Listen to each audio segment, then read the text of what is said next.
আজিৰ পৰা আমাৰ মৰমৰ জুবিনদাৰ মৃত্যুৰ ন্যায় বিচাৰি এক আন্দোলনৰ কাৰ্যসূচীত বহিবলৈ সিদ্ধান্ত লৈছোঁ। আজি 9 বজাৰ পৰা এই আন্দোলনৰ কাৰ্যসূচীত বহাৰ কথা আছিল, পুৱা 9 বজাৰ পৰা। কিন্তু ইতিমধ্যে আমাক মাননীয় ৰাজ্যপাল ডাঙৰীয়াই 11:30 বজাত তেখেতক সাক্ষাৎ কৰিবলৈ নিমন্ত্ৰণ জনোৱাৰ কাৰণে আমি 12 বা 12:30 বজাৰ পৰা মই মোৰ আন্দোলনৰ কাৰ্যসূচী আৰম্ভ কৰিম। আজি প্ৰথমতে খন্তেক সময়ৰ পাছত আমি 11:30 বজাত মাননীয় ৰাজ্যপাল ডাঙৰীয়াক সাক্ষাৎ কৰিম। 3টা দাবী।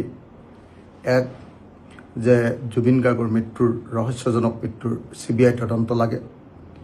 2, CBI তদন্তই নহয়, এই গোটেই কাৰবাৰটোত নৰ্থ ইষ্ট ফেষ্টিভেলৰ গোটেই কাৰবাৰটোত ফাইনেন্স কোনে কৰে, তাৰ অৰ্থনৈতিক কাৰবাৰবিলাকৰ ওপৰত EDৰ তদন্ত লাগে।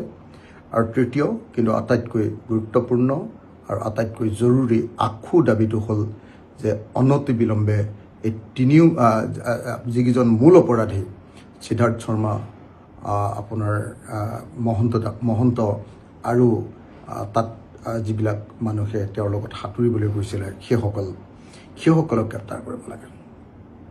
গতিকে এই 3টা দাবীত CBIৰ তদন্ত, EDৰ তদন্ত আৰু দোষী অভিযুক্তসকলক মূল অভিযুক্তসকলক গ্ৰেপ্তাৰ অনতিবিলম্বে, এই দাবীত আজিৰ পৰা মই অকলশৰীয়াকৈ অনশনৰ কাৰ্যসূচী অৱস্থান ধৰ্মঘটৰ অনিৰ্দিষ্টকালীন অৱস্থান ধৰ্মঘটৰ কাৰ্যসূচী আৰম্ভ কৰিম।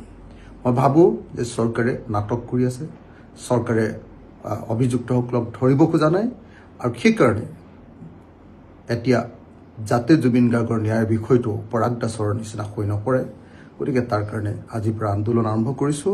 আপোনালোক সকলোৰে পৰা আশীৰ্বাদ বিচাৰিছোঁ। ধন্যবাদ। জয় অসম।